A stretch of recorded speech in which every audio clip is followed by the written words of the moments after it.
Hello everyone, రండి English నేర్చుకుందాం. Let's learn English. Friends, నేను చేస్తున్న ఈ వీడియోస్ కనుక మీకు ఏమాత్రమన్నా యూజ్ అవుతున్నాయి, కొంచెమన్నా ఇన్ఫర్మేటివ్గా అనిపిస్తున్నాయి అని మీకు అనిపిస్తే ప్లీజ్ వీడియోని లైక్ చేసి ఛానల్ని సబ్స్క్రైబ్ చేసుకోండి. మీరు చేసే ఒక్క లైక్ అండ్ సబ్స్క్రిప్షన్ అండ్ కింద పెట్టే ఒక మంచి కామెంట్ నాకు ఇంకా మంచి వీడియోస్ చేయడానికి motivation. So friends, if you like the video please do like, share and subscribe to my YouTube channel. So ఇంకా లేట్ చేయకుండా let's dive into the video. Previous వీడియోలో అడిగిన GK question, which is the tallest building in the world? Answer వచ్చేసి Burj Khalifa. మరి ఇవాల్టి GK question, which is the gas emitted from motor vehicles? Answer కింద comment సెక్షన్లో comment చేసి చెప్పండి. First sentence of this video, ఎండలో ఆడితే నల్లగా అవుతావు. మనం పిల్లలతో ఈ విధంగా అంటూ ఉంటాం కదండి, ఎండలో ఆడితే నల్లగా అవుతావు అని. ఈ సెంటెన్స్ని మనం ఇంగ్లీష్లో ఎలా చెప్పాలి అంటే, if you play in the sun you will turn black. If you play in the sun you will turn back అంటే ఎండలో ఆడితే నల్లగా అవుతావు అని అర్థం. మరి ఈ సెంటెన్స్కి సంబంధించిన ఎగ్జాంపుల్ సెంటెన్సెస్ ఇప్పుడు చూద్దాం. First one, you are playing in the sun without listening to me. You are playing in the sun without listening to me అంటే నువ్వు నా మాట వినకుండా ఎండలో ఆడుతున్నావు అని అర్థం. Second example, go play with your friends after the sun goes down. Go play with your friends after the sun goes down అంటే ఎండ తగ్గాక నువ్వు వెళ్ళి నీ ఫ్రెండ్స్తో ఆడుకో అని అర్థం.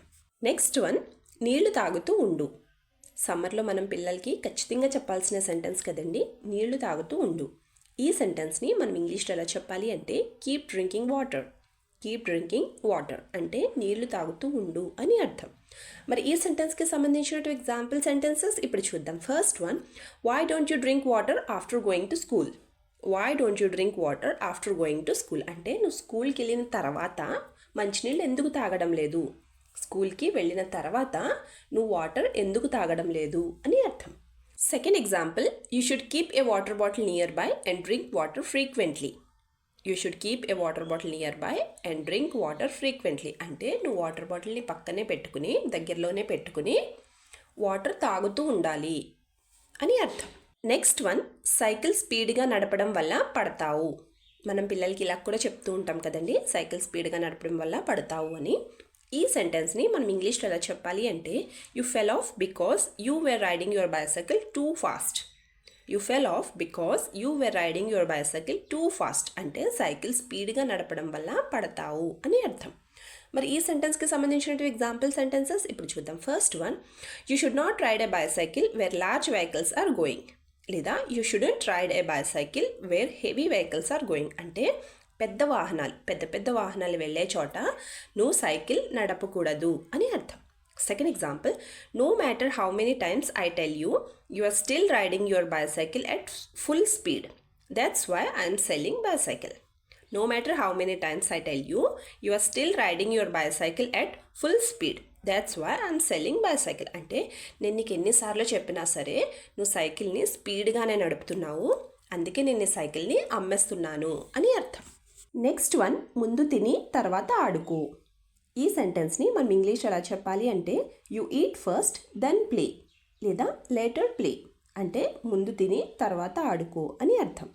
మరి ఈ సెంటెన్స్కి సంబంధించిన ఎగ్జాంపుల్ సెంటెన్సెస్ ఇప్పుడు చూద్దాం. First one, how many times do I have to tell you not to go out without eating అంటే తినకుండా బయటికి వెళ్ళొద్దని నేను నీతో ఎన్నిసార్లు చెప్పాలి అని అర్థం. Second example, it's 4 o'clock, are you still playing without eating. It's 4 o'clock, are you still playing without eating అంటే 4 కావస్తుంది, నువ్వు ఇంకా తినకుండానే ఆడుతున్నావా అని అర్థం. నెక్స్ట్ వన్, నాకు చెప్పకుండా బయటేమీ తినకు. ఈ సెంటెన్స్ని మనం ఇంగ్లీష్లో ఎలా చెప్పాలి అంటే, don't eat anything out side without telling me. Don't eat anything out side without telling me అంటే నాకు చెప్పకుండా బయటేమీ తినకు అని అర్థం. మరి ఈ సెంటెన్స్కి సంబంధించిన ఎగ్జాంపుల్ సెంటెన్సెస్ ఇప్పుడు చూద్దాం. First one, eating too much out side food can unnecessarily damage your health. Eating too much out side food can unnecessarily damage your health అంటే బయట తిండి ఎక్కువ తినడం వల్ల, అవుట్ సైడ్ ఫుడ్ ఎక్కువ తినడం వల్ల అనవసరంగా నీ హెల్త్ పాడైపోతుంది అని అర్థం. Second example, where did you get the money to eat out. Where did you get the money to eat out అంటే బయట తినడానికి నీకు డబ్బులు ఎక్కడి నుంచి వస్తున్నాయి అని అర్థం. Last sentence of this video, exam అయ్యాక ఫోన్ ఇస్తాను. మనం పిల్లలతో ఈ విధంగా అంటూ ఉంటాం కదండి, ఎగ్జామ్స్ అయ్యాక ఫోన్ ఇస్తాను. ఈ సెంటెన్స్ని మనం ఇంగ్లీష్లో ఎలా చెప్పాలి అంటే I will give you the phone after your exams are over. I will give you the phone after your exams are over అంటే ఎగ్జామ్స్ అయ్యాక ఫోన్ ఇస్తాను అని అర్థం. మరి ఈ సెంటెన్స్కి సంబంధించిన ఎగ్జాంపుల్ సెంటెన్సెస్ ఇప్పుడు చూద్దాం. First one, don't touch your phone until the exams are over. Don't touch your phone until the exams are over అంటే ఎగ్జామ్స్ అయ్యేంత వరకు నీ ఫోన్ని నువ్వు ముట్టుకోవద్దు అని అర్థం. Second example, I think you are not reading at all because of the phone.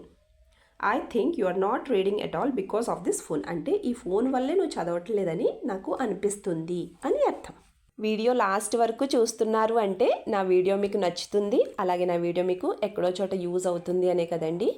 So friends, please నా వీడియోని లైక్ చేసి ఛానల్ని సబ్స్క్రైబ్ చేసుకుని మీ సపోర్ట్ నాకు తెలియచేయండి. Thank you.